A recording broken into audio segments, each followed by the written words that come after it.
I'm Lisa Kathleen Graddy. I'm the curator of the First Ladies Collection here at the Smithsonian's National Museum of American History.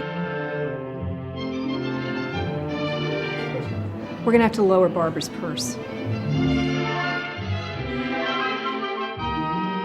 The First Ladies Collection is one of the most popular and long-lasting exhibits. The collection started in 1912, and the exhibition first went up in 1914.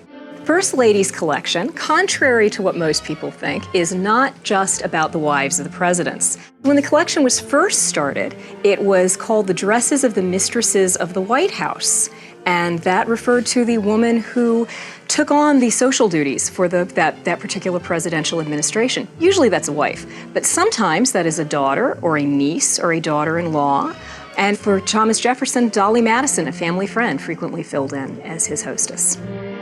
One of the most known hostesses of the White House, though, is Mamie Eisenhower. This is Mamie Eisenhower's iconic inaugural gown. It's the very full skirt and the nice ball gown top and covered in little pink rhinestones. Mamie Eisenhower's dress, which is a quintessentially 50s look, is a wonderful contrast to Jacqueline Kennedy's inaugural gown. The Jacqueline Kennedy silhouette is much slimmer. The inaugural gown's an interesting compromise because it's got a strapless bodice underneath, this wonderful embroidered beaded bodice, but then this beautiful chiffon overlayer that's got that's sleeveless, but adds some cover. Eventually, Mrs. Kennedy could go to sleeveless, and then eventually one-shouldered dresses, and then finally strapless dresses. But there was some concern within the administration that the public, they might look askance at a first lady who was wearing a strapless dress, and so they sort of eased into it.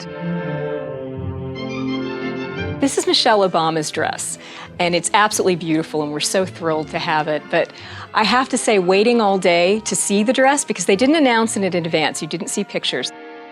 When she came out, my first thought was, oh, this is gorgeous, it's beautiful. How am I going to fit it in the case?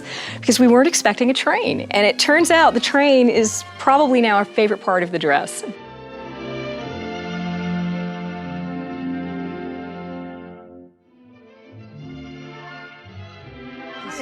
We're really not straight back. We're sort of angled. Here we go. Yeah. There we go. Now we're straight back. Okay.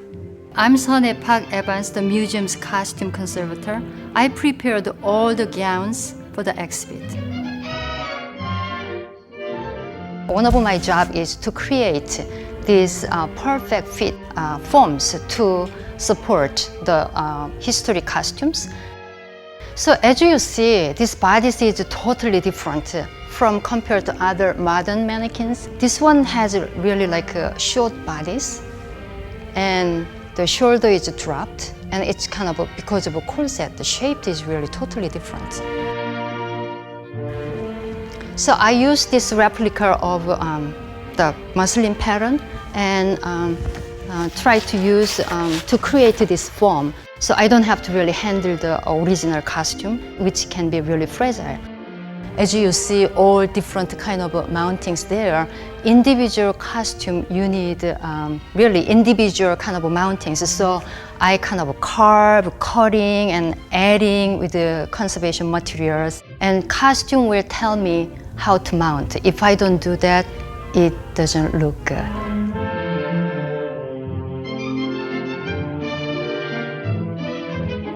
When you come and visit us at the museum, you may notice not all of the gowns you were expecting to see are on display.